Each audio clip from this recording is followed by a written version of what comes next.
Hey guys, so what we're going to do for this reflection is you guys are going to go back into all of the lessons that you guys have done so far in remote learning, and you're going to ask some questions about what you've done.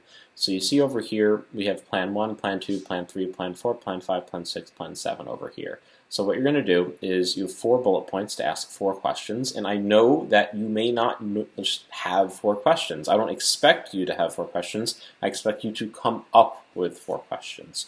So what you're going to do is you're going to go back to the plan that you are currently working on, so Plan 1, and your job is to look through your answers, look through the reading again, and I want you to come up with 4 questions about anything relating to your answer or what you read, watched, or did. The goal of this is to A, kind of revise the forgetting curve, so you get another view of all of this information so that you remember it better. But the other goal of it is that we are going to, on your Flipgrid reflection, you're going to have a chance to answer one of each of your questions, and you are going to showcase what question you asked and what you learned for other students, and then you guys can comment on each other's posts. So the goal is kind of to A, revise all of the information you've learned over the last 7 or 8 weeks. And the second part is so that you get to come up with new pieces of information based on what you're learning. Now, the ultimate goal of this reflection is just to have you guys take a step back, and now that you've already done these 7 lessons, that you can kind of think, how do these connect? Why did we start learning about the forgetting curve and then go into design theory? And like, why this order?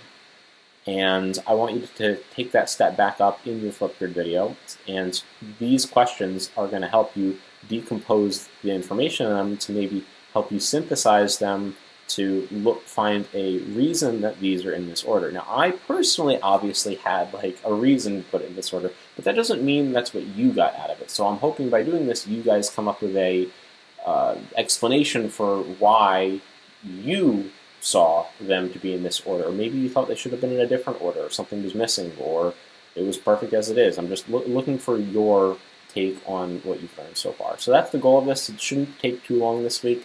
This is instead of Plan 8, which is going to come next week. We had some issues with the Vex VR, which I'm working on. So this is what I have planned for you guys. So this, I would like you now to go back into Plan 1, Plan 2, Plan 3, and I want you to ask questions. The final thing that I am going to note is I don't want bad questions. And what I mean by that is if you were to go to, let's say, plan number 3 over here, and you were to go, okay, my question is, what is authority? No, you've already answered that question. I want deep questions, open-ended questions, ideally, that make you think, well, which is the most important test to do? Is the authority test? And then you can go research. Like, I want questions of the things that you haven't already answered, because if it's already answered, there's no point to actually asking that question. So I don't want well-structured questions as much as I want open-ended questions, complex questions, to make you really think about these things. So good luck, guys, and I'm looking forward to seeing your Flipgrids.